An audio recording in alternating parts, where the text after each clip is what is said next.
Screen Weens, episode 121. It's Christmas season. I like life. Life likes me. I like drinking wine. I like to drink this wine. Hello and Merry December, everybody. I like songs. I like dance. I hear music and I'm in a trance. Tra-la-la. Pa-pa. That part is good. Pa-pa. Man, the songwriters for that movie were really on the next level. I just thought of something. Yeah. You guys don't introduce yourselves at the beginning of these episodes. We usually do. We did last time. We just started singing this one. Anyway, welcome back to Screen Weens. I'm London. That's Thomas, and Pierre's here as well. Shouldn't Thomas say their name? Because it's like an audio podcast, and they'll want to know that I'm not Thomas. Well, you know that because you just said what you said. Yeah, I'm Pierre. That's Thomas. I prefer E10. Ah, yes. I don't think I've gone by that on here for a while. It's been a hot minute since I stopped sending questions. That's true. You sent in questions today, though. Yep. Today on episode 121, we will be talking about A Christmas Carol 5 times in a row. Yes, but different versions. Different versions. Slight variations. Yes. But before that, as always, we're going to talk about random shit for 20 minutes. Best part of the podcast. Best part of my brother thinks so, too. Speaking of my brother, he needs to know Minecraft update. How's the Sky Island, Dirt Island? I haven't done anything in the last couple weeks, but I think the server's still open. They're still playing. I've just been kind of preoccupied and busy. I got into a TV show this week, so that kind of absorbed my time. You got into it? Yeah, I got into it, and I got out of it because it was short. I'll talk about it when I talk about the things I watched this week.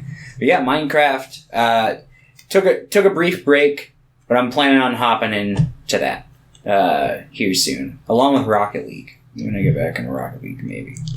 Play Knockout City.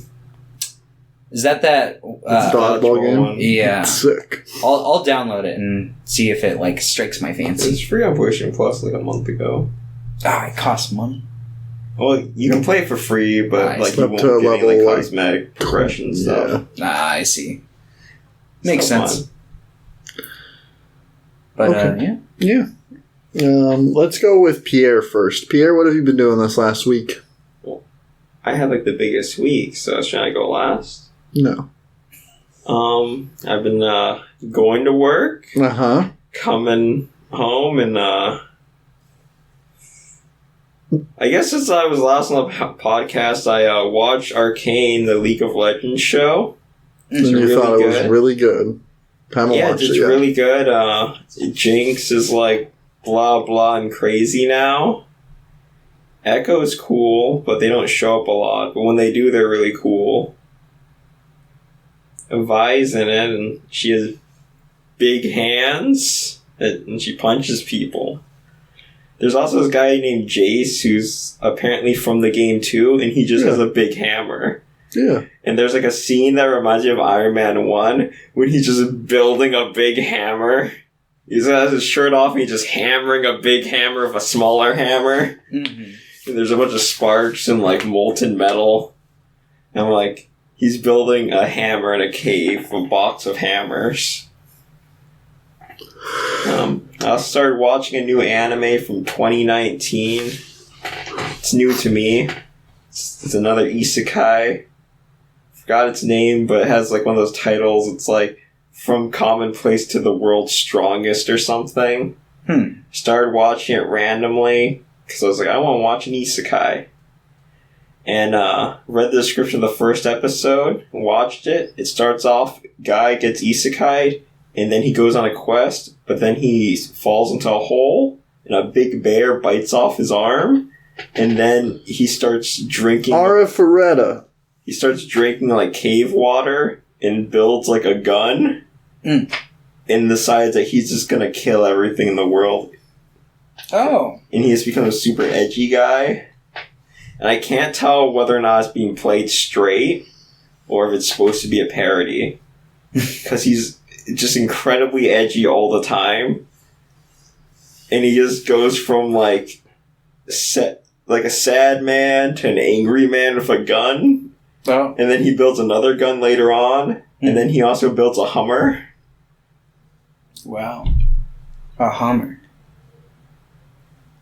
Aside from that, I started playing Control on the PlayStation 4. It's a third-person shooter by the Alan Wake people. It's pretty much if they just made like an SCP video game, because you're in like a government facility where they keep creepy things. They make a bunch of SCP video games. But it's good. Yeah, but it's made by like a AAA studio. It's actually good though. I like SCP, but it's definitely got that low budget charm. Well, yeah, this is like high budget, where it's like, Charles Band should make an SCP movie.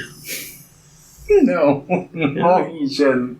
We should watch some Full Moon stuff. We haven't watched anything by them in like 4 months. You should watch the Tech War movies. I've seen the first William one. Shatner's Tech War. And did you watch any movies lately? By myself? Yeah, like in the Walmart break room. That one of those King Arthur movies made by like, Guy Ritchie was playing. That movie sucks. I only saw like 20 minutes of it, so I didn't even log it. Because usually it's like, if it plays during my lunch break, which is an hour, I usually get a good chunk of the movie, and I'll just log it. But it was just during like my normal like 15-minute break, so I only saw 15 minutes of it. Like, it's Guy Ritchie, a King Arthur, pointing at the camera. You should get Guy Ritchie on the podcast. That'd be cool. Don't think he's gonna want to be on the podcast. I really liked his newer movie, The Gentleman. He probably just does nothing all day. I don't know about that one. And yeah, pretty much been my whole week. Been thinking a lot about getting like a hairless cat and putting in a little jumpsuit. And I can like laugh at it whenever it walks into the room. I mean, why go out of your way to get a hairless cat when you can just get a hat? Get a hat. Same experience. Get a cat and make it hairless yourself. Do it yourself. I feel like that's a bit too much work. Plus, it's like fur will grow back. I mean, like, cut it like I cut my hair. That seems like a lot of work. That's true. And just take it in the shower with you. I don't feel like a cat would, like, appreciate that. But, like, a hairless cat, it's just born that way. That's just how it be. If anything, you'd probably appreciate its little tracksuit. And then you can name it, like, Zumo. Would it be an orange tracksuit? I always picture it like a neon green. I see. A neon green or orange is pretty good too, though. Orange with like white stripes on it. Feed it some mashed potatoes. Thomas, what have you been doing this week? Okay. Well, got into a new show, Merlin. No. I started... Well, I had started it last week, but I finished that Superman and Lois show this week. It's real good. Is it? And is it a done show? Was it like a one-season thing? Or is it? No, it seems like it's going to be a multi-season thing because it leaves off on a cliffhanger. Although, like, the plot of the season more or less gets, like, resolved. Is that in the Arrowverse with, like, The Flash and, like, technically, all those shows? Yes, but it doesn't acknowledge the other shows at all. Like, okay. Like, they don't mention, like, Kara from, like, Supergirl. Kara Zor-El? Yeah, she's, like... Classic. She's got 6 seasons of a show, and, like, Superman's... I mean, started on that show, but, like, they just don't acknowledge it. It's basically, like, a self-contained Superman story. So, I don't know if, like, in the future, if they're going to be like, this is actually in the Arrowverse. Personally, I'm kind of hoping they're just, like... We're like a parallel universe to the Arrowverse. There's so much in there that it's like, if I want to begin, I feel like I couldn't, because it's like you can start watching Arrow, then The Flash, and Supergirl, then Legends of Tomorrow. This Superman and Lois is like isolated. There's Gotham in the Arrowverse? No, because I was on Fox, not the CW. Oh. Gotham's good though. I've heard Gotham's actually good. Seasons are like legit good. But yeah, so I finished that and I was like, fuck, I need more Tyler Hoechlin Superman. Tyler Perry. So then I started watching Supergirl, and I'm halfway through the first season, and it is really so good. Bad, but I can't stop watching it. It's like Riverdale. It's the CW shows are either like, hey, for whatever reason, this is actually pretty okay or pretty good, or this is so fucking garbage, but I'm obsessed with it. Right? Like there's what? Batwoman's on the CW, right? Mm-hmm. Yeah. I might watch Batwoman because I saw the casting for Poison Ivy in season 3, and I'm like, that's fucking sick. Mm.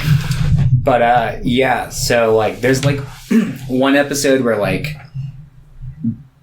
It's like Thanksgiving dinner, and Kara's mom is like getting in a fight with Kara's sister, and like it's Thanksgiving, and she comes home later, and like the mom's got all these like candles lit, and it's like sensual and kind of romantic feeling, but it's like she's just apologizing to her daughter, but this like slow piano version of Take Me to Church is playing in the background, and I'm just like, what the fuck is going on? Is her adopted family, or her adopted, the Danvers? Yeah, she's also from Krypton. Not a lot of people made it off that place. Yeah, pretty tragic. Yeah. So I'm like halfway through the first season, and there was actually one episode where I was like, was that a good episode of Supergirl? Like all the plot lines had like kind of converged into one singular episode, and they did some.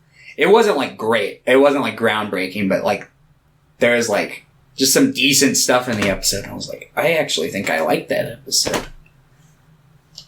But it's gone back. It's circled back to being like random schlocky bad again. Classic. But yeah.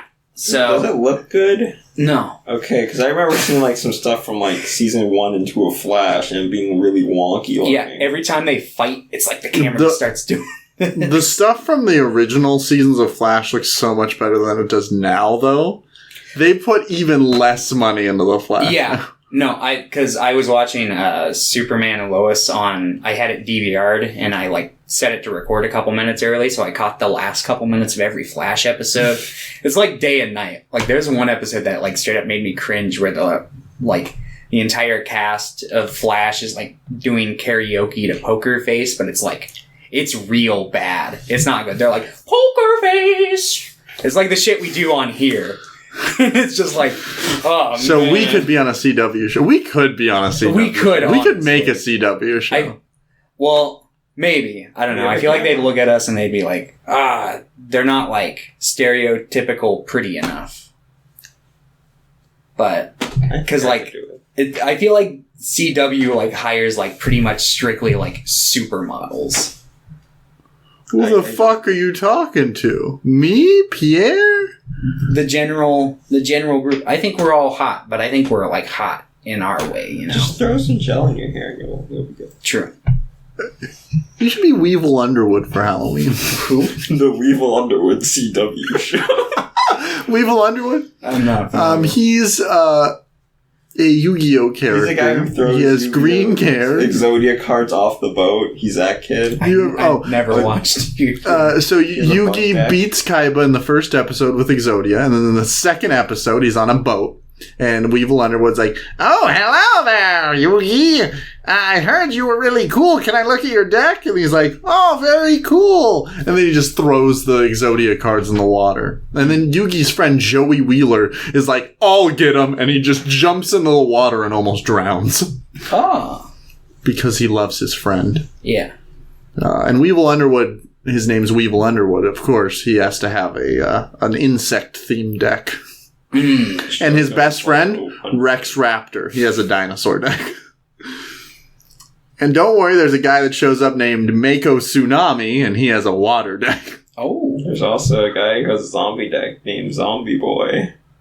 That's true. How original. I don't remember his name. Zombie Boy.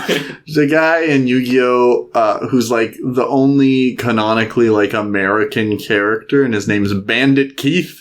And he has an American flag bandana on his head. He's amazing. He wears like aviator sunglasses. We should watch Yu-Gi-Oh! Where's like There's only like 200 episodes. Oh. Yeah. We should watch the Yu-Gi-Oh movies for the podcast. You'll just be like, I don't know what the fuck's going on. Yeah. Watch them. I watched the first one when I was a kid, and the only part I remember is I think it was Joey and some other character running away from a mummy. Yeah. Classic. That's all I can remember. It's probably Joey and Tristan. Okay. It was Joey and Tristan. So you watch those shows, and then Christmas Carol stuff? Yes, and then I also saw the new Ghostbusters, despite what I said last week, because my dad was like, oh, let's go see it. I was like, all right. So. Not very good. No, I didn't like it. He liked it. I'm glad. He and Taya liked it. I really did not like it. Because you guys don't like fun movies. I like Ghostbusters 2016. I think that's a fun movie. That was not a fun movie. I don't think that's a fun movie. I haven't seen it, but the internet tells me it's not fun. You might like it. You probably like it. I didn't like it, but yeah. Maybe you like it now that you hate women less.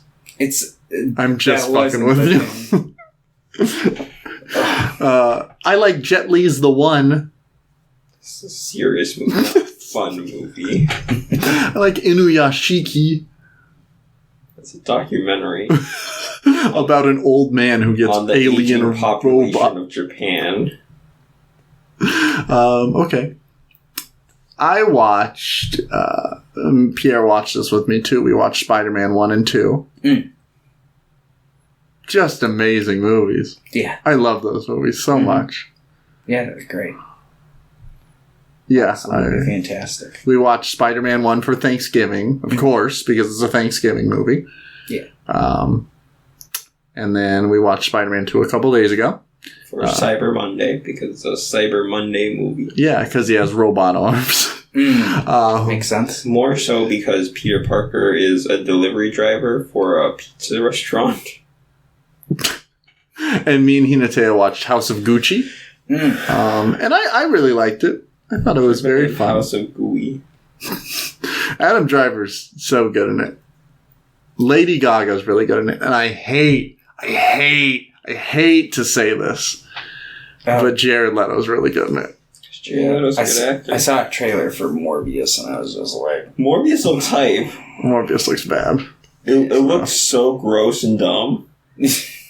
Like, watching it, it just looks like a disgusting I movie. cringed so hard at the part where he's like, I am Venom. Just kidding. Dr. Morbius. And I'm just like, speaking of Spider-Man related things, we bought our tickets to Spider-Man No Way Home. oh, nice. I need to go see that. They're like selling out.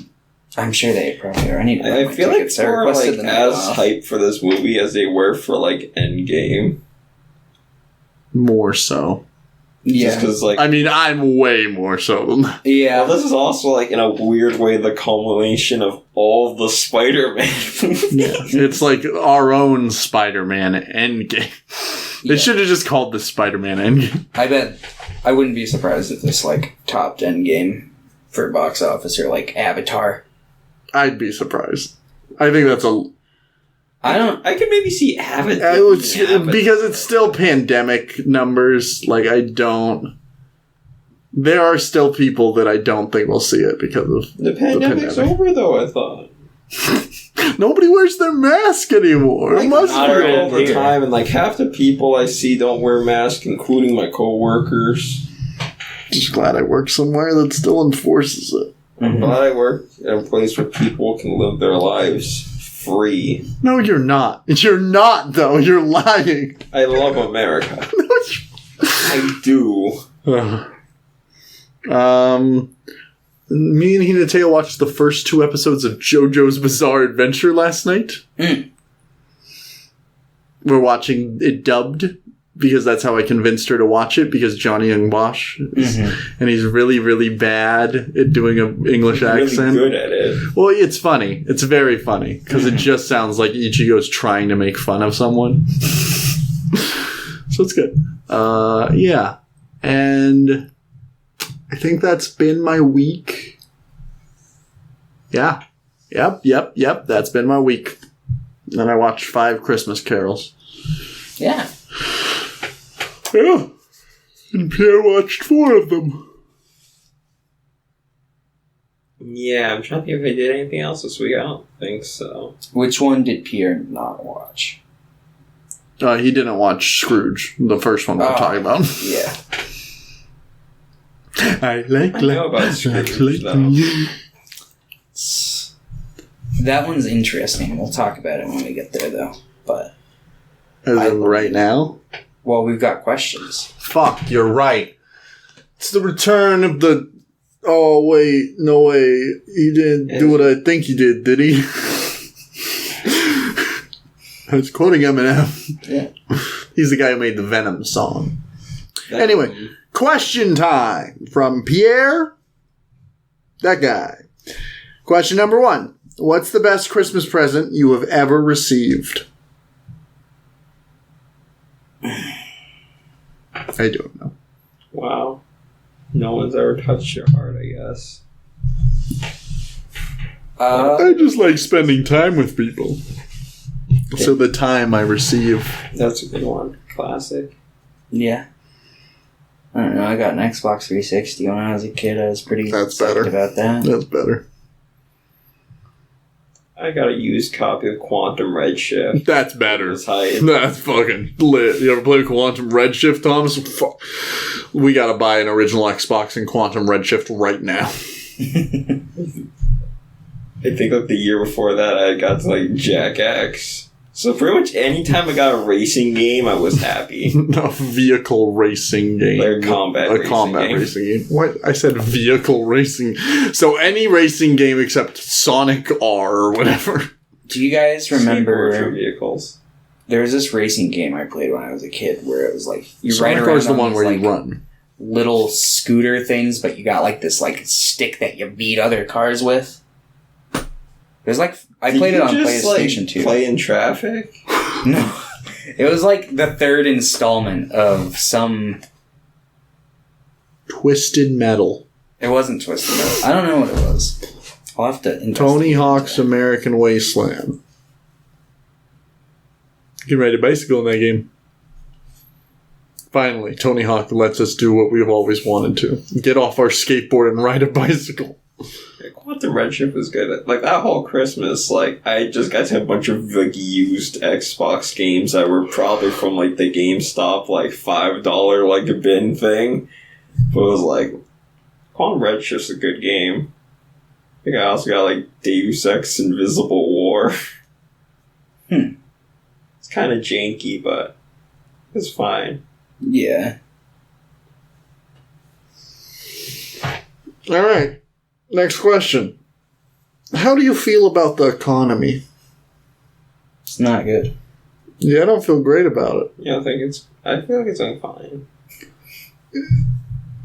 Yeah, like, it's been in worse places. That doesn't mean it's doing fine. Let's try to be optimistic here. Why? Is there not enough optimism? Because I watched A Christmas Carol. A Christmas Carol taught me that you just need to enjoy life and be nice to your fellow man. And your real economy should be in humanity. Pierre got it. Something like that. He got the themes. Question 3. Invest in people. Quick. It's 3 p.m. and Spider-Man is ready for round 2. Where is the sink? It's in the kitchen or the bathroom. You're dead. It's in my pocket. You're close. The answer is, it's right here, Spider-Man, and you throw the sink at them. I see. Well. If you met Spider-Man, he would kill you. He would break his rule. I wrote this in my Spider-Man 2 review, but it's like, every problem that he encounters in, like, both of those movies would be solved if he just, like, punched someone with his full force. I mean, yeah. I mean, that's also like, what would happen with Batman. The moment Doc Ock grabs Aunt May, yeah, I'd probably just punch through him. I'd probably just pick up one of those police officers' guns. What if he just stayed as Peter Parker, quickly rev the gun, and just start opening fire? Reminds me of that, like... Fuck you, Ottawa TV! Legalized, but you're the one who's getting smoked, Scott. I love it. That one clip accomplished what Robot Chicken was trying to accomplish within 10 years of airing. Making comedy. True. So, speaking of Robot Chicken, there's a guy who's directing Renfield, which is the movie with Nicholas Hoult, Nicolas Cage. He's Chris McKay, who was most notable for directing like 3 seasons of Robot Chicken. I'm like, that's weird. Yeah. We're gonna watch all Robot Chicken for the podcast. And it's being written by a guy whose most notable work is writing for Rick and Morty. Okay. Podcast idea. It's really good. You watch all the Star Wars specials for Robot Chicken, and then all the Family Guy Star Wars specials. The Robot Chicken one I could probably stomach. The Family Guy one would be rough, because I think Blue Harvest is serviceable, but like the 2 after that were just like... Why haven't they done the Phantom Menace yet? Well, because he didn't want to make any Beyond Blue Harvest. He was because Seth MacFarlane's never seen the prequels. He made Blue Harvest as a passion thing, and then they were just like, make the other 2. And he was like, okay. He sounds like that, really. One of my favorite Family Guy jokes, and it's just like, they're in the hangar prepping the snow speeders, and Luke, who's like Peter's son, got... Brian. No, I keep on wanting to say Griffin. Chris Griffin.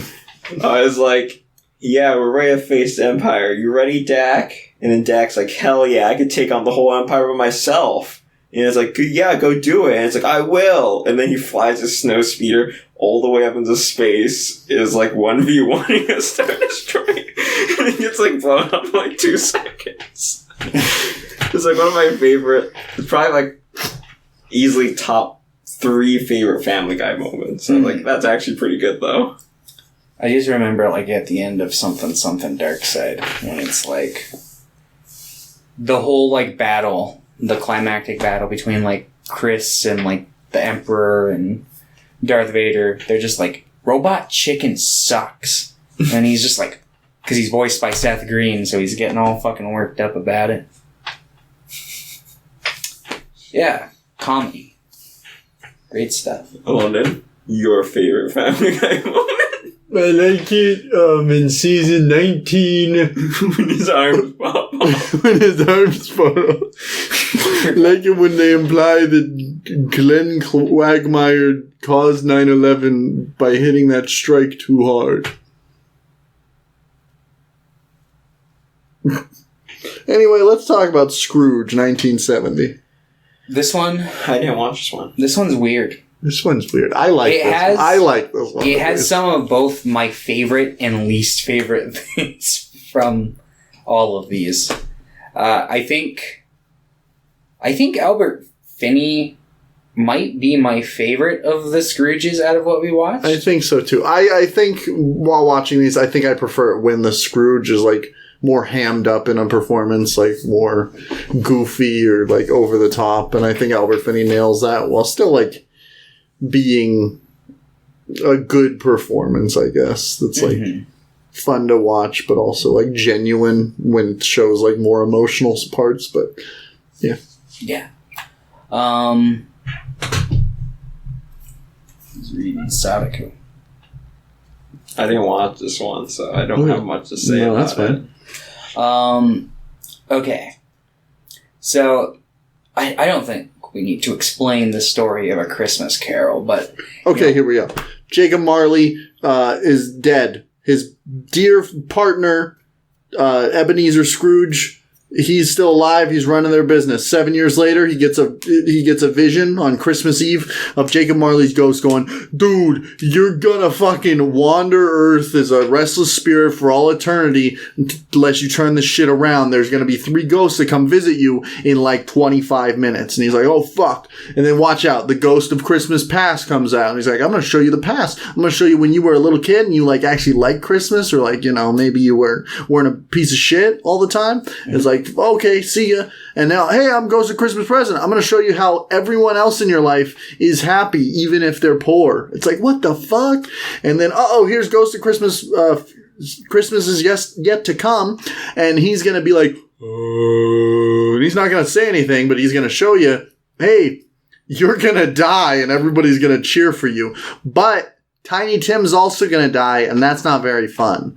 You could change this, but I'm going to just pretend you're going to die regardless. And then he wakes up and he's like, everyone changed, man! And he runs around going like, I love people! And he's like kissing them and like fucking them, and he's like dancing around. He's like, I like life. Life likes me. Mm-hmm. And then he like gives the big turkey away, and he goes up to his nephew and he's like, I love you, nephew. I'm sorry. Please forgive me. And then is like dancing around, and then movie ends every time. Gives Bob Cratchit a raise. Yeah. Gives Bob Cratchit a raise, or Grace. Wait, so are you saying that this movie was the same as all the other movies in its plot structure? But it had music. A lot of music. The Muppets one had music. That's true. A lot better music. The music in Scrooge sounds like somebody was just like boom, boom, boom, boom on a piano and just like da da da da for like every song. It's the same composer and writer as Willy Wonka. He did a much better job in that movie than he did for this one. I honestly don't think the music in Willy Wonka is very good. I think some of the songs are fine, and I think some of the songs I like Life song. I do. I think it's catchy. I think it's fun. I like it, but it's mostly ironic. I don't know. I think a lot of the songs in this are like goofy and weird and like sounds like a 10-year-old wrote them, but I kind of like it because of that. Yeah. And I think the music towards the end is a lot better. And I like the spectacle as it gets more grandiose near the end. And that last, like, the last rendition of that song where they're all, like, singing and dancing and jumping around. I really like that scene. But yeah, the music in the Muppet one is much better. But this is, like, fine. I like musicals. I like musicals with little kids that cannot sing. I think it's really funny. They're like, and I love Christmas! That little girl just had, like, a permanent smile plastered on her face like a Joker victim. I was just like, what the fuck? Hello, Mr. Scrooge! But, yeah, fucking Albert Finney's performance in this. I really like it. Yeah. I also like, I do like the scenes with Ghosts of Christmas Present in this one. I like that guy. What was he in this one? They're all like jumbled. Well, he was just, a lot of them are just like the guy in the robe. This one and the 1984 one, they're almost identical. I just like the performance in this one a little more. Mm-hmm.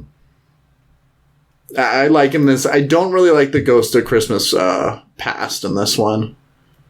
I don't think I really like the Ghost of Christmas Past in any of them. What about in the Jim Carrey one where he's like a weird candle guy? Yeah. Scared me. He's just like... Or like in the Muppet one where he's like, she's like, I'm a weird little baby.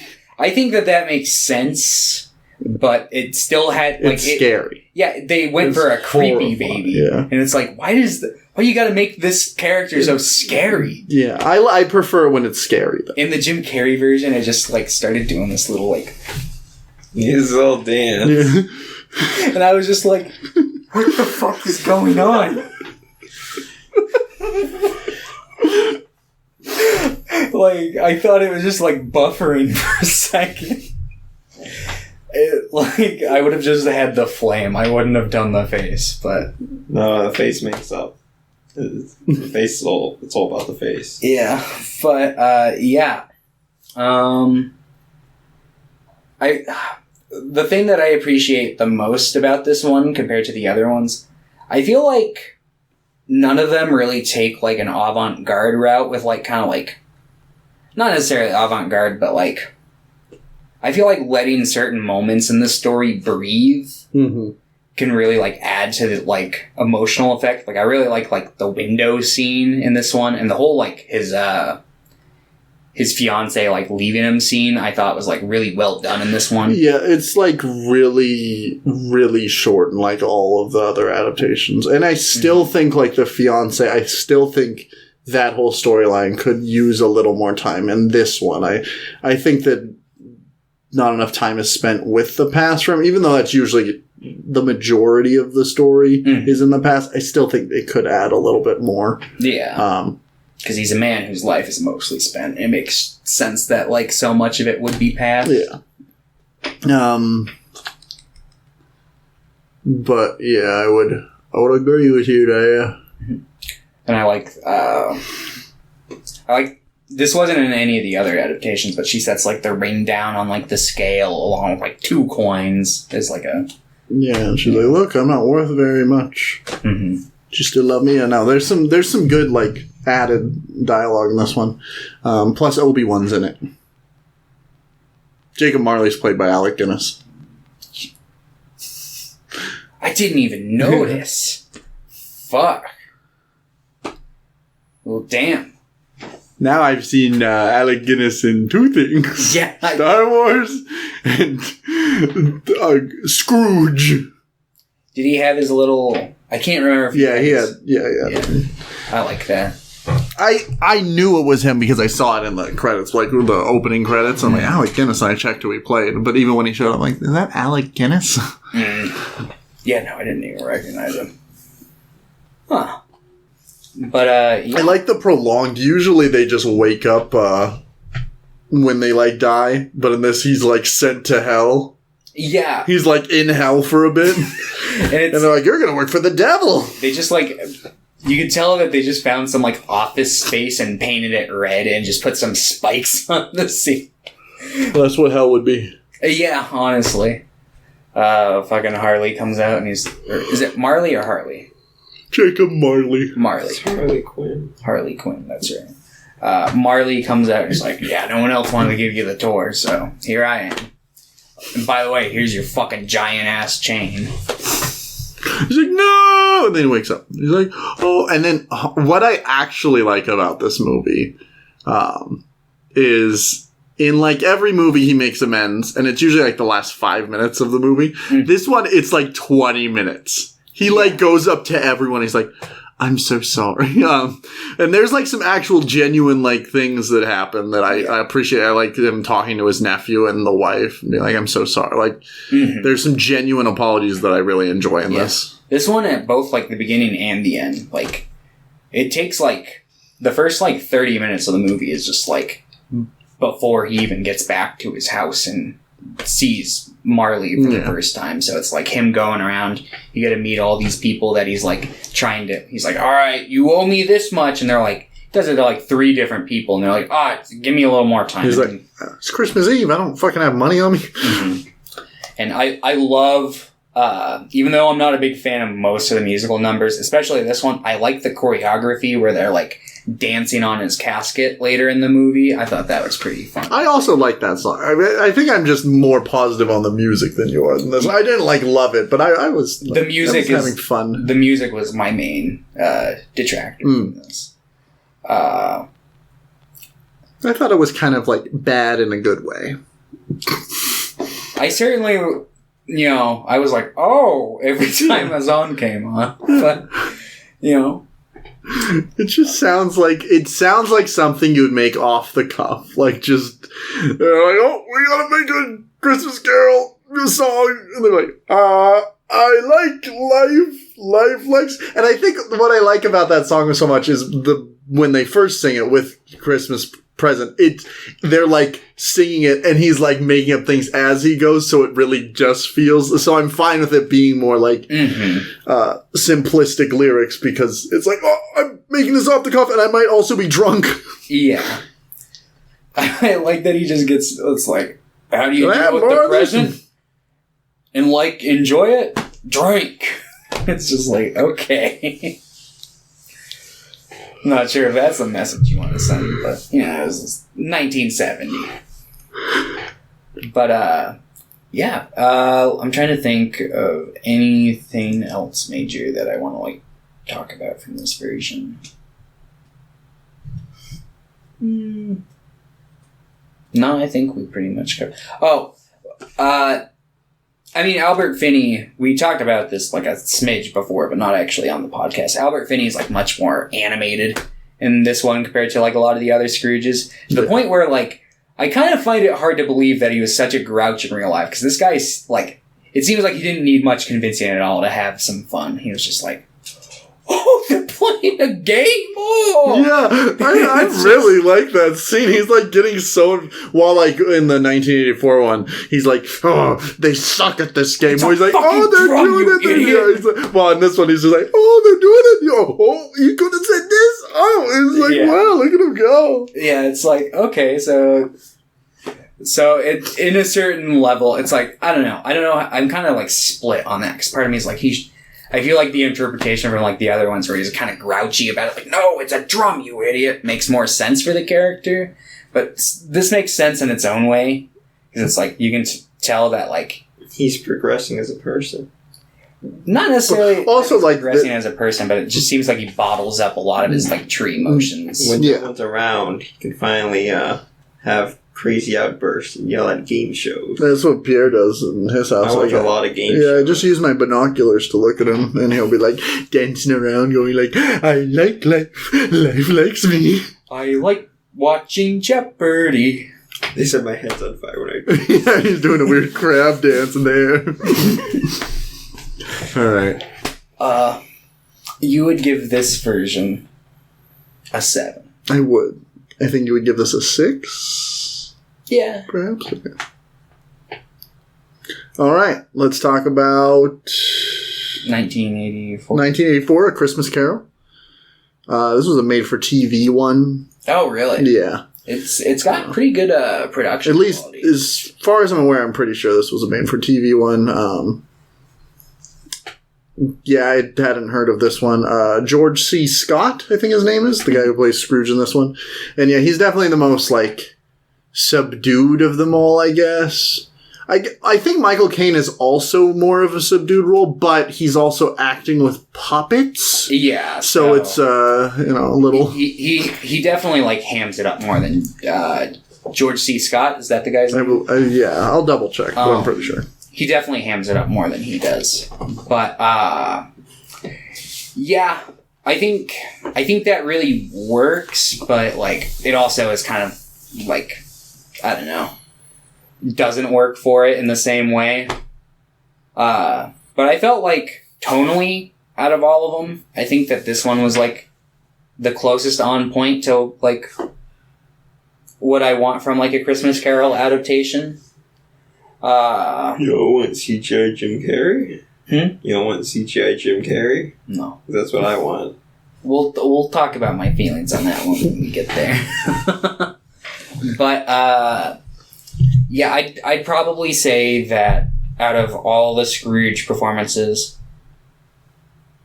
this one's, like, probably third. Okay. Out of what we watched. Yeah. I think this is probably my least favorite Scrooge performance. I didn't dislike it.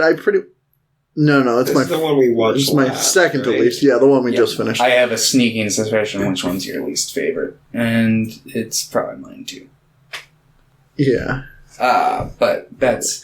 But I thought I liked it fine, but it's just, I don't know. I think maybe it's because this was the last one I watched, and it was right after like my favorite Scrooge performance. But I wasn't really feeling this performance as much. Like, he did fine. Mm-hmm. I like some of the things in this one, and I do think this one has a lot of that.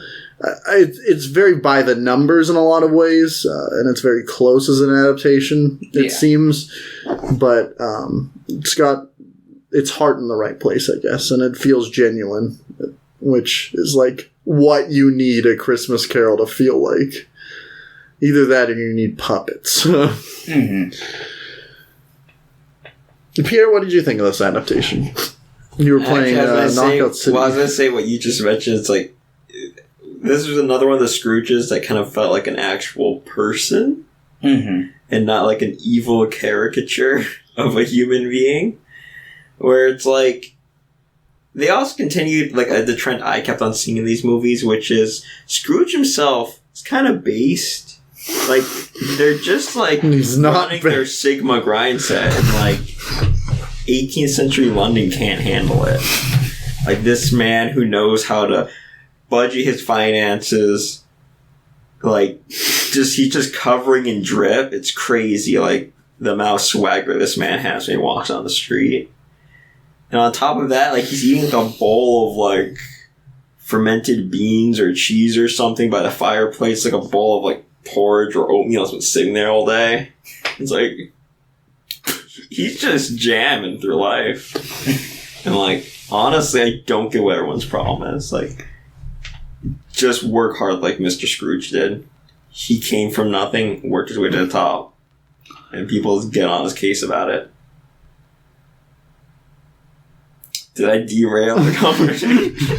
I agree.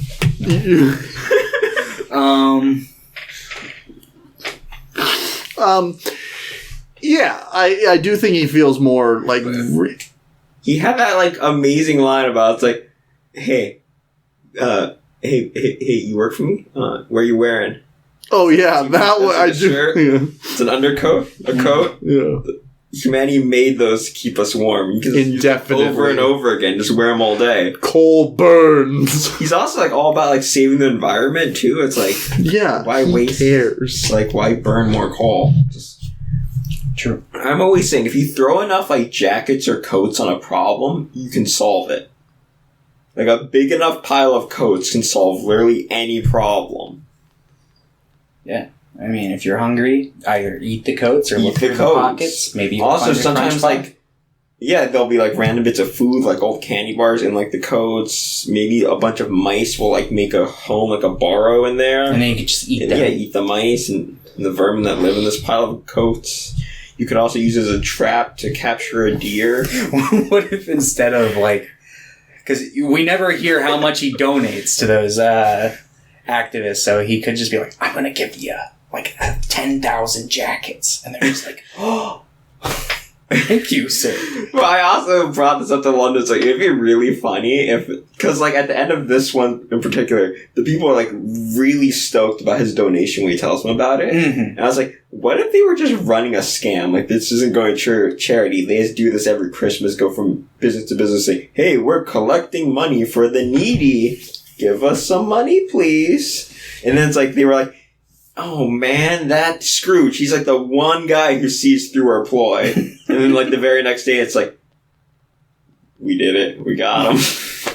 We just made $50,000 doing nothing. Right. It's like, I like that, where it's like, he's still, his heart's in a good place, but he also just got scammed. And it also retroactively makes him seem more based early on in the story. So you're just making up things in your head that make it better. Yeah, it's like he's the kind of person who could see past the lies of the Jedi. I mean, statistically, old people are more likely to get scammed than younger people. And, like, honestly, they probably should be.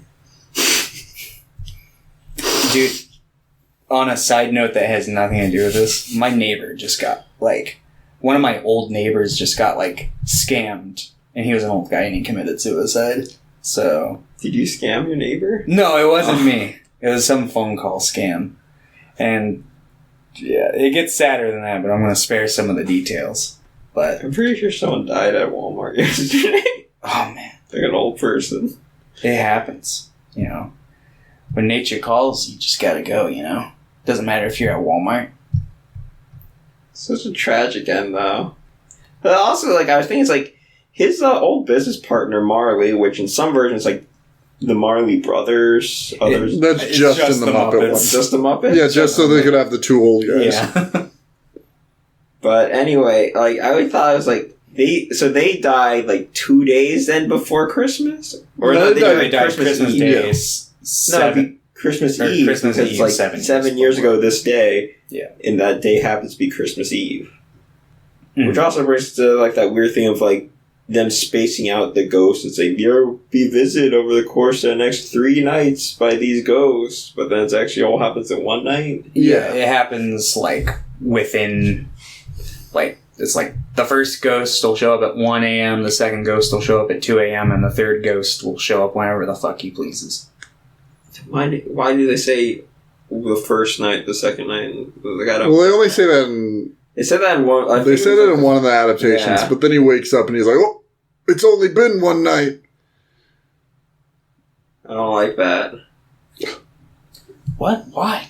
That reminds me of, like, the Blair Witch, where it's just, like, once you're in the Blair Witch forest, like, it's its own weird pocket dimension where time doesn't work properly, and it can just be night for, like, weeks. Yeah. A day can last, like, 5 minutes. Hashtag not my Blair Witch lore. No, I like that Blair Witch lore. I haven't seen a Blair Witch I said I movie. didn't. I don't like that in the Christmas Carol, but I like them the Blair Witch, because it's kind of dumb. What if they shared a universe? The Blair Witch is the fourth ghost. If you don't learn your lesson, they send you to the forest. Oh, no. It's like the opposite of industrial London, the forest. Yeah, in general, I think this one's pretty faithful, but not, like, super gripping. I didn't care for, like, the first two ghosts in this one very much. I like the last ghost. It has the, like, when he shows up. Like, yeah. And he's, yeah. I also like the one in the Albert Finney one when it shows the skeleton face. That was goofy. But, yeah, I like the third ghost in this. And I like this one. It's just not gonna stick with me, I guess. Yeah. I like the children in this one underneath the ghost of Christmas Presents. Because this is the second one I watched, so this is like the first time I had seen them adapted in like... Mm-hmm. I don't... Because I had watched like A Muppet's Christmas Carol, and I've seen another version, I just can't think of what... I think I've seen like play versions of it, but like fucking when he like opens the robe and just those two creepy kids are down there, I'm just like, oh. I like how I don't know if every version has that. So like whenever it happened, I was like, wait, what's this? That's weird. I think it's in the book, but like one of those things that scarcely gets adapted into most versions.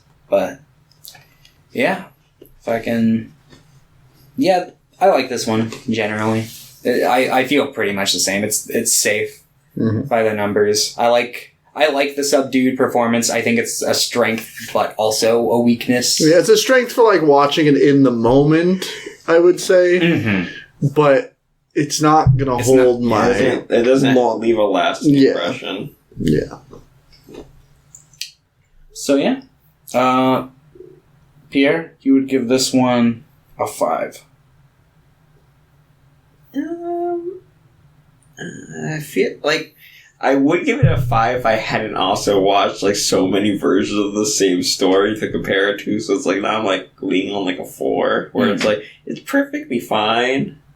There were like I like the basic premise of A Christmas Carol story, so it's like its story is there and the presentation is good for like old timey London, but. Mm-hmm.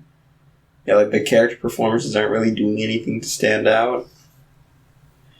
Also, so I was really thinking about this when we were watching, but they mentioned how it's like Scrooge's dad was like sent him away to like a boys' school or something.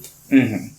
And then he just like has a change of spirit. And I'm like, they should make a prequel about Scrooge's dad, where it turns out Scrooge's dad goes through the same exact thing, and that's why he has a change of character to invite his son back home and things like that. But he doesn't, because he's like, just kidding, I'm sending you to like an apprenticeship or boarding school. Well, it's like, okay, we're getting you from the boys' school, you're going to come home, then you're going to start an apprenticeship with some guy I know from work.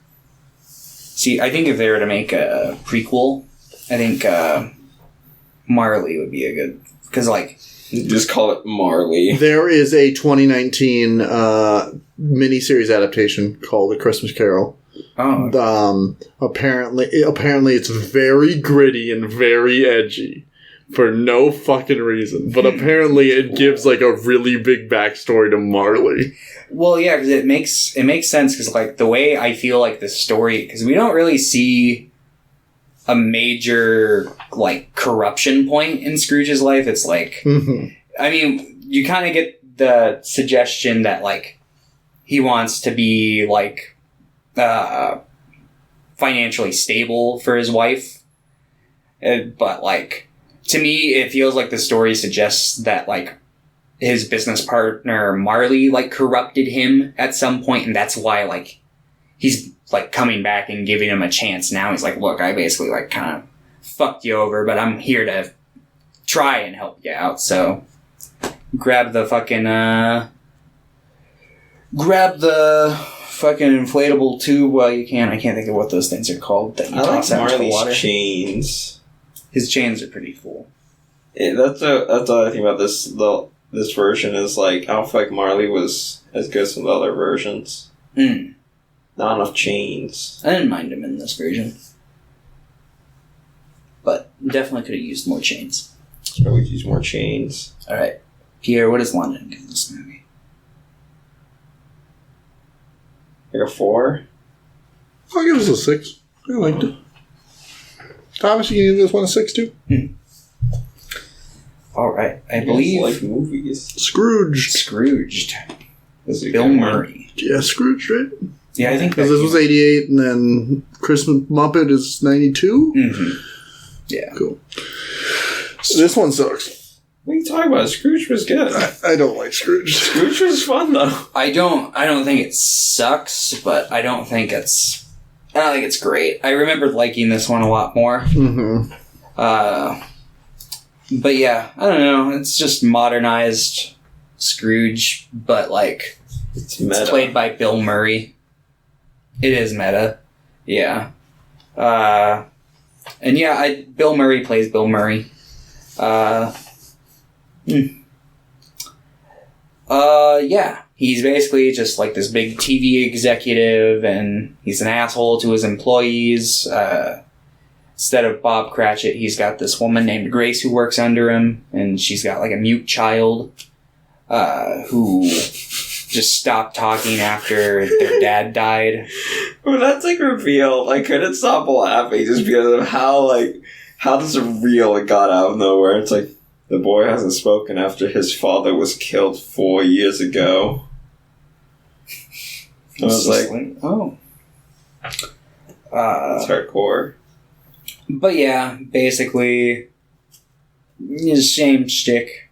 You know, Ghost of Christmas Past is a taxi driver. I like him. Yeah, he's good. A Ghost of Christmas Present is a fucking, like, fairy who beats the shit out of him. Classic. Yep. And then you get the more classic representation of like the Grim Reaper, except I actually like what they do with his face because he's got like a TV static face, which I thought was pretty cool.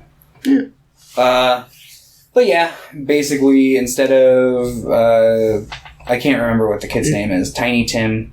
Instead of him dying, he gets sent to like a mental facility, and then let's see, Bill Murray dies and gets cremated, and then he's like, no! And then he comes back and he's like, I love life. I want to get back with my old flame, which I didn't really care for that whole thing of the movie. That's all the other adaptations, they don't have them get back together. Yeah. And I think that's good. Because it's like, yeah, he's changed, but this woman's not going to just be waiting around for him for years. I don't know. But this one is like, yeah, I haven't seen her in 15 years, and she just wants to be with him. You guys haven't seen Naruto then, because like Sakura, I don't like Naruto. For, like Mr. Uchiha. Yeah, but Sakura, she's never had a good, healthy. Like, she's always been like obsessed with Sasuke in that regard. And they get together. Yeah. And then he, like, leaves her. He's just like, I gave you child. I now go walk around woods. I must now walk the world. And by the world, I mean, like, 50 feet outside town. Because I'm technically a war criminal.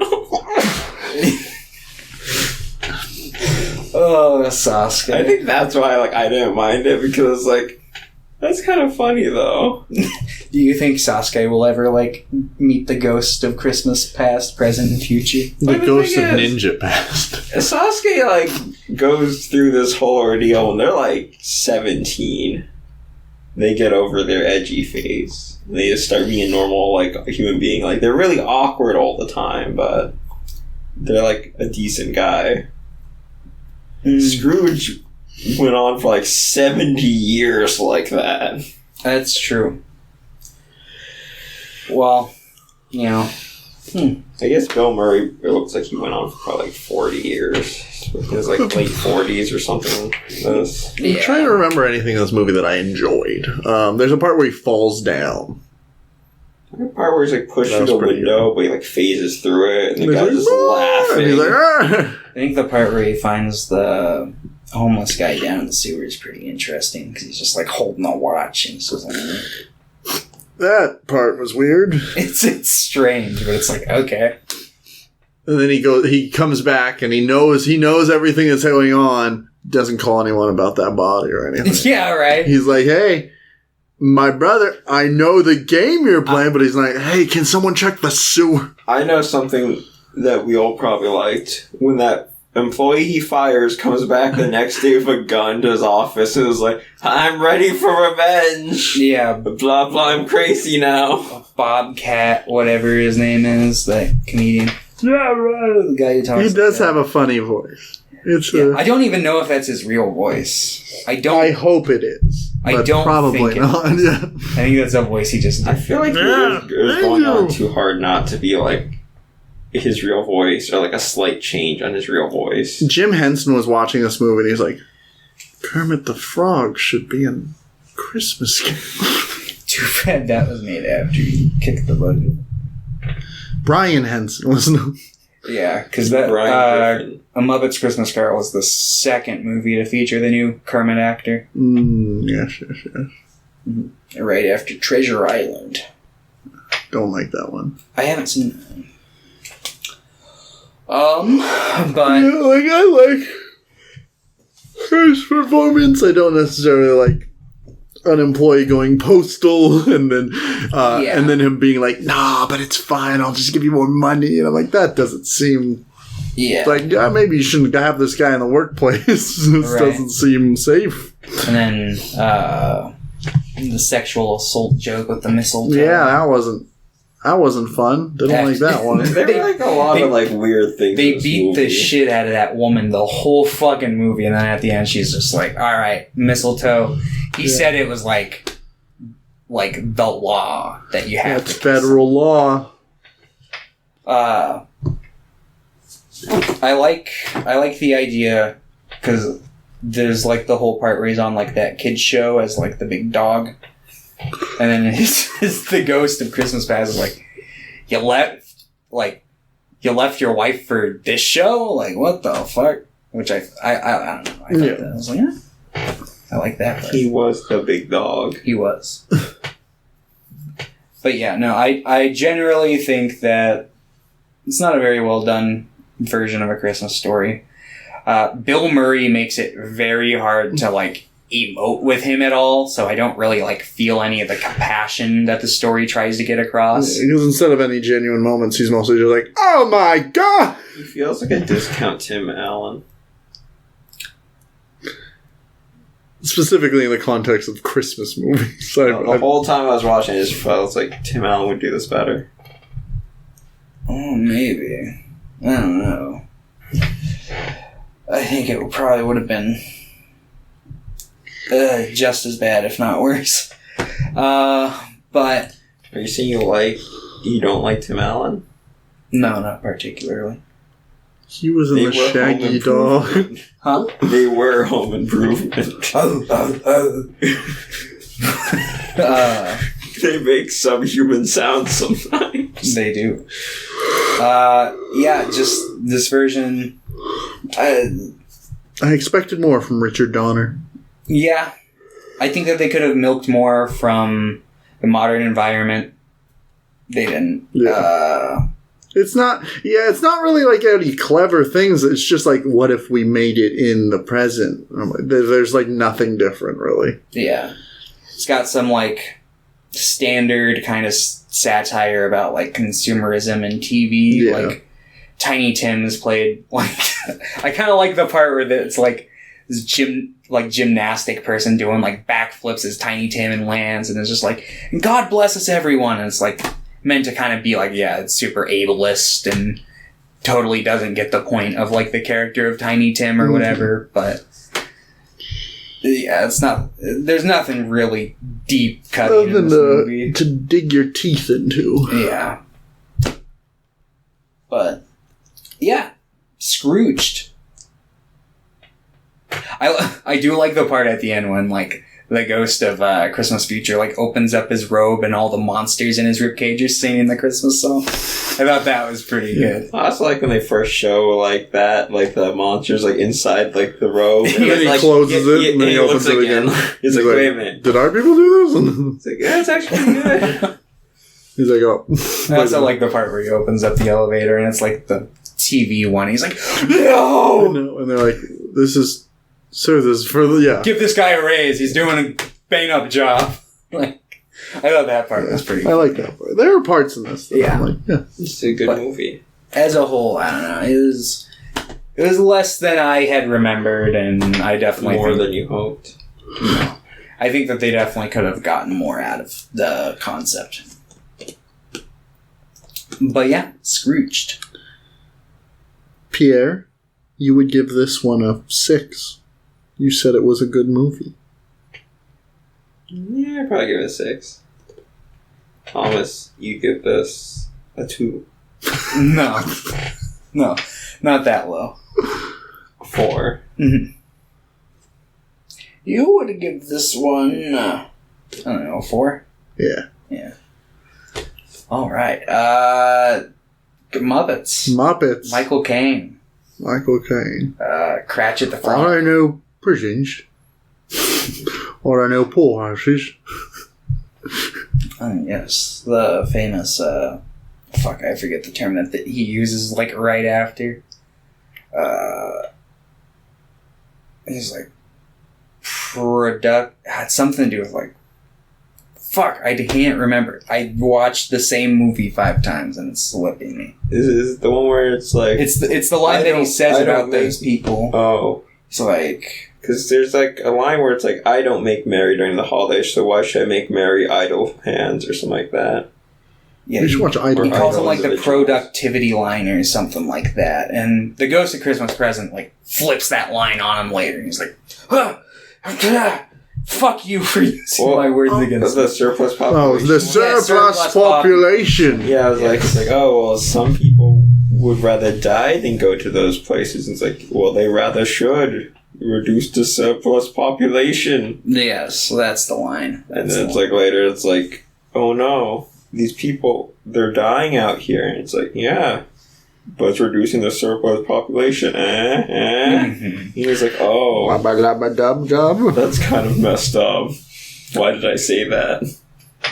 Why was I so based? I genuinely believe that Rick and Morty will probably do a Christmas Carol episode. I would be surprised. I'm surprised they haven't. Right? Like, I feel like they had a Christmas episode. They had a Thanksgiving episode this last season. It'd probably be an episode where each of they goes and he's like, I get it, I've read A Christmas Carol. Do you think Rick and Morty will hit 10 seasons? Yeah. It got renewed for like 7 more seasons back when it was on like season 3, so most definitely. Do you think Simpsons will hit 50 seasons? What are they at now? No. They're at like 20 something. Unless they go the route where they like 40 something. Like, maybe if they decide to keep going once like they're on 33. Yeah, if they decide to keep going when the voice actors die, yes, they will. They might. They tend to write off characters whose voice actors who have passed. Do you think that they would make like a new like spin-off show, perhaps just age up like the kids from the show till they're adults so they can justify having new voice actors for them and then having a Simpsons Next Generation? I wouldn't put it past them. That seems like the simplest solution to I need to put in the next bag. I'm going to put the newest Simpsons season. It's probably not that. It's probably not as bad as Family Guy. It's probably not. No, I've gone through and watched every season. I'll go through and I'll watch like handfuls of episodes from newer seasons. My coworker still watches The Simpsons. Yeah, the newer Simpsons. It's not what it used to be. Yeah. It's not like Family Guy. Yeah. Some people call like Simpsons a shambling corpse, and it's had its seasons where it does feel like that. But like it you know, like any show going on for so long, it'll have its rises and falls. But yeah, like the first 8 seasons are like the golden era. Some people will say the first 10. I keep getting asked by the new TV special for the South Park. Oh, the post-COVID. Yeah, I keep getting ads for. There's been 3 COVID specials now. There was the pandemic special, there was the vaccination special, and now there's post-COVID. I don't remember. I didn't watch the vaccination. I watched it. It was from like 2 months ago. Yeah, it wasn't I haven't watched South Park since... maybe like 6 months ago? I don't know. The 2016 season. I haven't watched South Park in so long. I don't think I would enjoy it. Season. Was that before? Like, I feel like the last one I watched is like the one where it's like they're trying to get like Xbox Ones or PS4s or something, and it's like actually a prequel to the video game.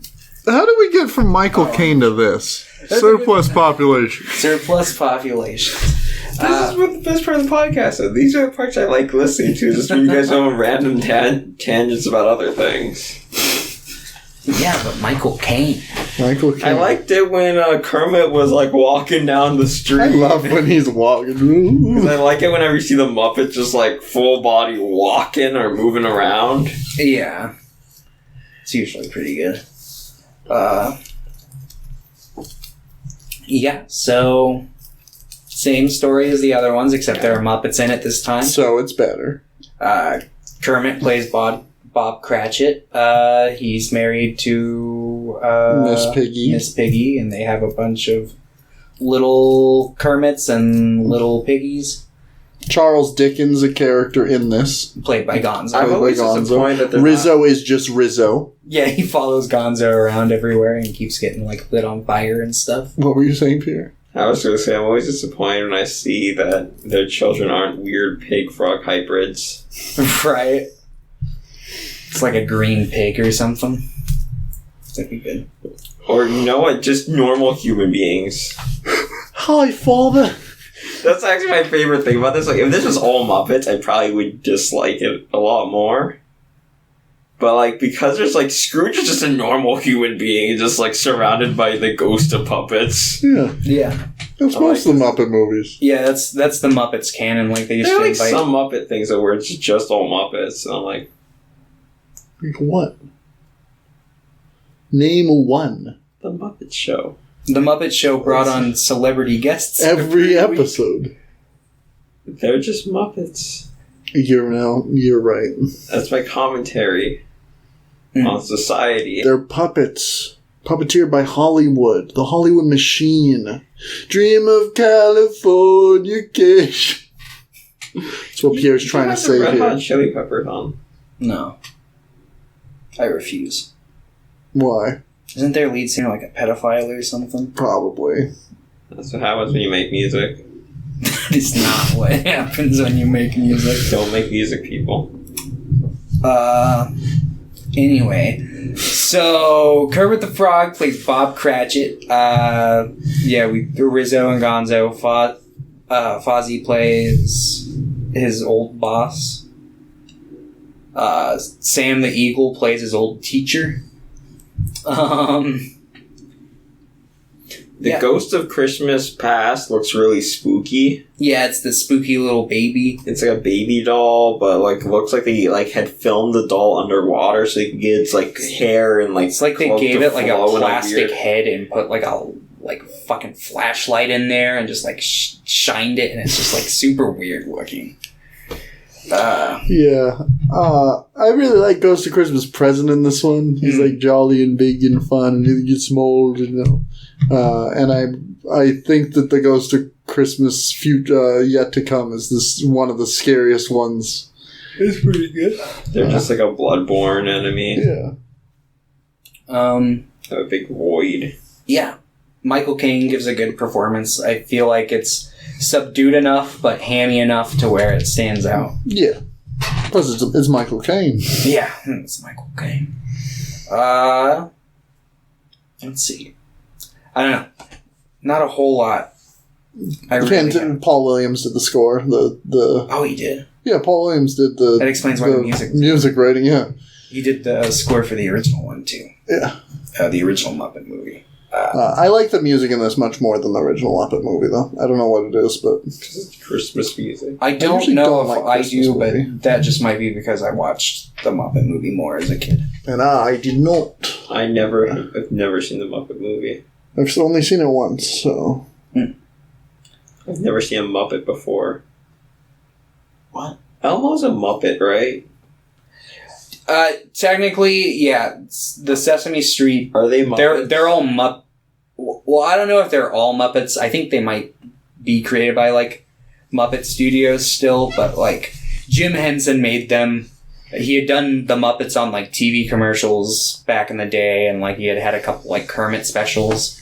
But then he was approached about doing the puppets for Sesame Street, so they were, like, Muppets, because they were following his Muppet trend. And I think he just called them Muppets, but they were on Sesame Street. And then he did the Muppet Show. Yeah, Big Bird was in the never movie. Sure about that. Mm-hmm. Yeah, they're generally considered Muppets, and they cross over with, like, each other all the time. And then I have seen Muppet before. Mm-hmm. Yeah, what if Wolverine was Lord of the Vampires? What if Wolverine was a Muppet? Oh, he's biting her. That's what he's... Oh, and the Punisher's back there, too. He's like, knock that off, Wolverine. Knock that off right now. I thought that's a dirt boy. It's his dirt bag. Do you think that Kermit could fit into the Marvel Universe? Well, he's already in the MCU. Mm. The Muppet Cinematic Universe, yeah. Yeah, I don't know. I really like this adaptation. This is my favorite of any Christmas Carol adaptation I've seen. I like Michael Caine. I love Muppets. Mm-hmm. I love Rizzo and Gonzo hanging out. I like their interactions together. They're fun. Mm-hmm. Gonzo's one of my favorites. He's very swag. Yeah. No, Gonzo's great. Rizzo's pretty cool, too. Mm-hmm. I just hate that he always gets shit on. Yeah. Rizzo's Revenge. That'll be the next Muppet movie. He kills everyone. Good.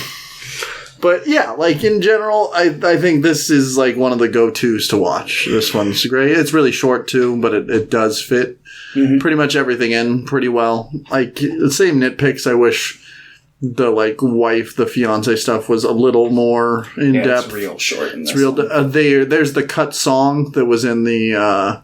It was in the VHS release, I think. And it's on Disney Plus as an extra, and I usually watch it every time I watch the movie. I think it adds a little bit more to it. They just cut it because it's a slower song. It's between two humans. It has no Muppets. Yeah. Well, I think it's a good song. I don't know if you've ever watched that. Wait, I probably watched it when I was a kid because I had it on VHS. I think it was on the VHS release. Are you saying a song could be good if it doesn't have Muppets in it? Yeah, it's hard, but it can be. Especially if it's written by Paul Williams. Also, Michael Caine's kind of like a big Muppet. Is he a man or a Muppet? There's Michael Caine. He walks the fine line in between both. He's a Muppety man. Muppet man. Yeah. Muppets Christmas Carol. London, you would give this one a 9. I'm going to give this one an 8. Pierre, you would give this one a 7. Yeah, I'm thinking 7. I didn't... Like, this time around, I only watched half of it, but I've seen it, like, 2 other times before. And I enjoyed it for the most part those other times, so I'm assuming I would have enjoyed the rest just as much. So, like, a 7 because it's good. the Void guy. And, you would give this an 8, Thomas? A 10? A 3? Those are the only 3 numbers. Like a 7? It's like a 5? Like a 4? Maybe an 8? No. How about like a 7? You're real close. 6? There you go. A 6, I was Thomas? thinking Wow. 9 almost, and it's like, no, it's gonna be high. A 6. A 6. A 6. A 6. Alright, let's talk about Thomas's favorite adaptation. A Christmas Carol from 2009. Starring Jim Carrey and Gary Oldman. This one's like hype as hell. It's crazy. Okay. This one is clearly kind of riding the wave of like Polar Express and creepy CGI. I mean, it's Valley. It's Robert Zemeckis with the same tech, Forget just 3D. 5 years after. Should watch this in 3D. That's the intended way of watching. I think, aside from Bill Murray, Jim Carrey was probably like my second least favorite Scrooge. They're the best. I just, the entire time, I'm just like, this is Jim Carrey doing like a really bad old man voice. Yeah, it's great. See, I'm an older man. Oh, hello there. You walk on like a spider. Yeah, it was just... It was too much... Similar to how I felt about, like, Bill Murray's take on it. It was just too much Jim Carrey for me, personally. I think maybe because I like Jim Carrey's central performances more than Bill Murray's, I was more okay with it. You guys keep on saying, like, wrapping Bill Murray into, like, the Scrooge. Like, he's not a Scrooge. He's his own character in that. He's, like, lumpy or something. Lumpy. He's not supposed to be Scrooge. He's lumpy. This is Lumpy's story. Okay. The story of Lumpy. Yes. So, you guys need to stop hating on Lumpy. Bill Murray as Lumpy. Or Lump. Sad alone in a I have one response to that, Pierre. Never. Anyway.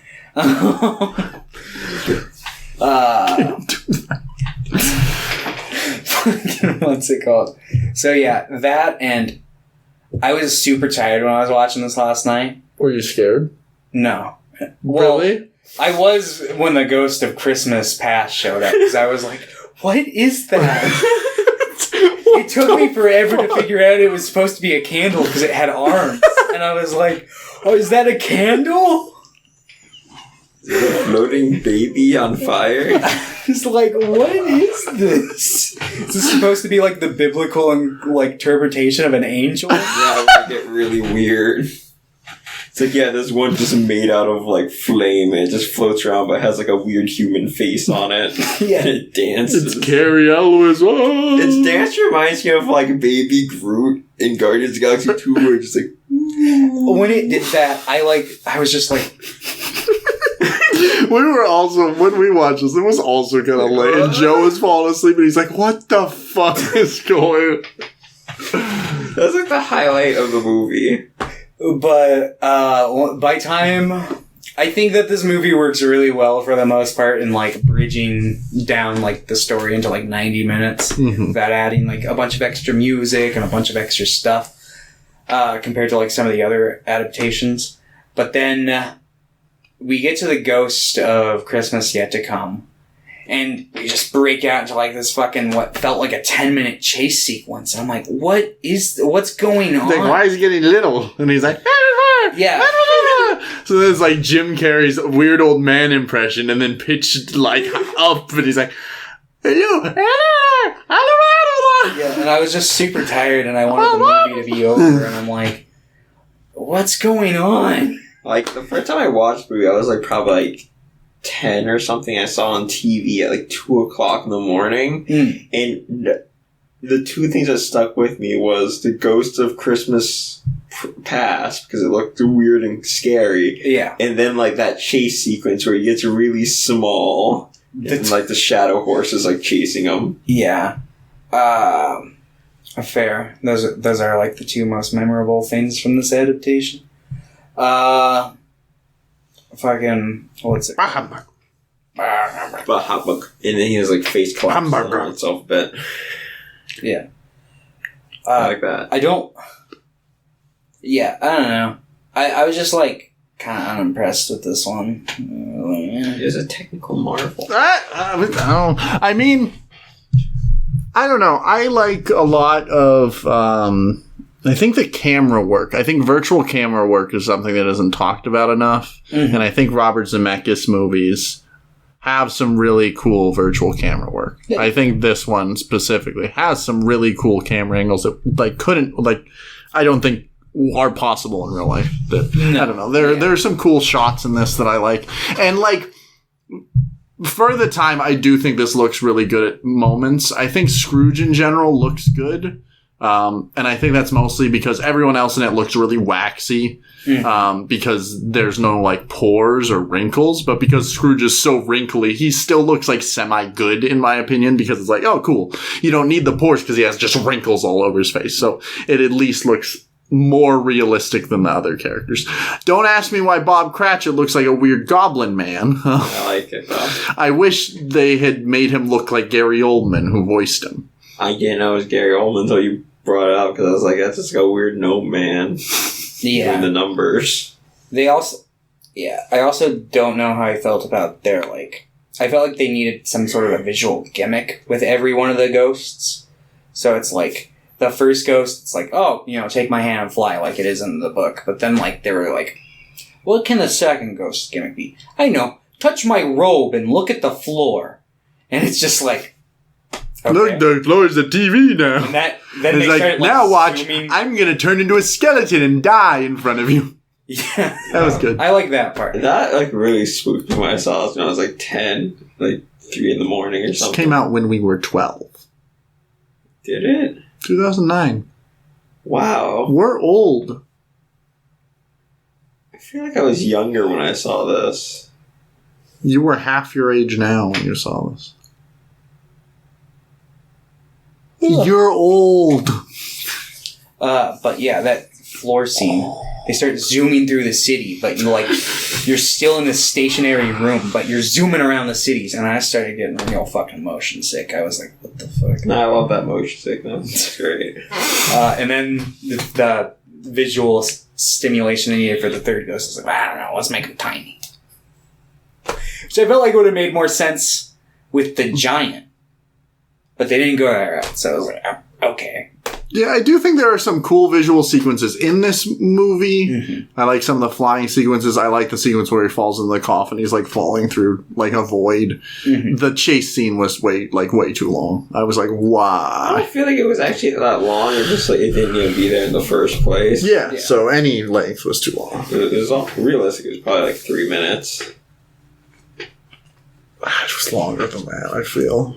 Yeah, it went on for like a pretty long time because I was like it was like 2 or 3 minutes, breaks up for a bit, then starts again for like another 2 minutes. I started nodding off, and when I like opened my eyes, they need to put an action scene in A Christmas Carol.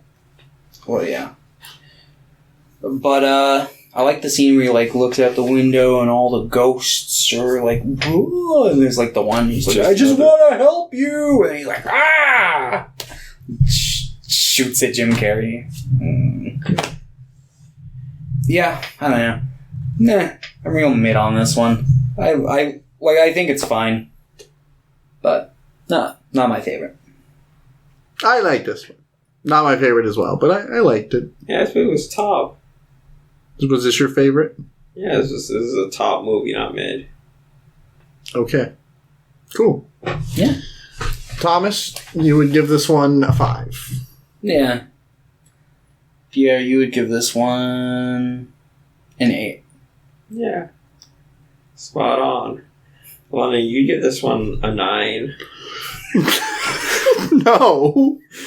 It's like a 6. I would. Thomas, you gave 3 of them 6, and then this one a 5, and then Bill Murray a 4, right? Yeah. So you're just a hater. You just hate Christmas Carol. Got it. Interesting. I rated most of them a 6. That's pretty good. So that's like above average. 6 is a good marking. 6 is that's like 60%. You're failing, but just barely. You made it 60% of the way. That's pretty good. You're getting an I. It's above halfway. Only I know what that means. Yeah, because other people had the handicap of a D. After C, there's only I for incomplete. What a weird thing. Your high school didn't have that, right? It made us stronger. No, we had Fs. No, well, we had A, B, C, I, F. F was like a clear failure. And I was just... You could make it up. If you got below a 70% and you kept it until like the end of the semester, it turned into an F. Yeah. That's fucked. So it was just an F. I don't know why it was. Well, no, you could change it depending on who the teacher was. If you could redo things or do extra credits. Yeah, but you can do that with an F too. Like you can redo stuff. F is for final failure. Anyway, so we finished the Christmas Carol. You were made I think technically it is your pick next week because I had Dear Evan Hansen, and then you had Deep Dive. Do you have Christmas movies to watch? Yes. Do you want him to... You can have my pick. Go ahead. Okay, you're going to watch the Kwanzaa episode of The Proud Family 4 times. Okay, no. And then you're going to watch the Christmas episode of... You're just going to watch all the Christmas specials from the Disney Channel. So, like... No. The Zack and Cody Christmas special, That's a Raven, Proud Family... You gotta watch the Kim Possible Thomas, one. Do you have the Lilo and Stitch? If not, I have my pick. Special. I just thought of one, so it doesn't really matter. Okay, what you got? Tim Allen's Santa Claus. That's good. Sweet. Now I get to... That was going to be my pick, so now I get to pick something else next time. Sweet. So we're going to watch the Santa Claus 2, and the Santa Claus 3, The Escape Clause. Do you think they'll ever make a Santa Claus 4? Fucking hope not. I hope they do.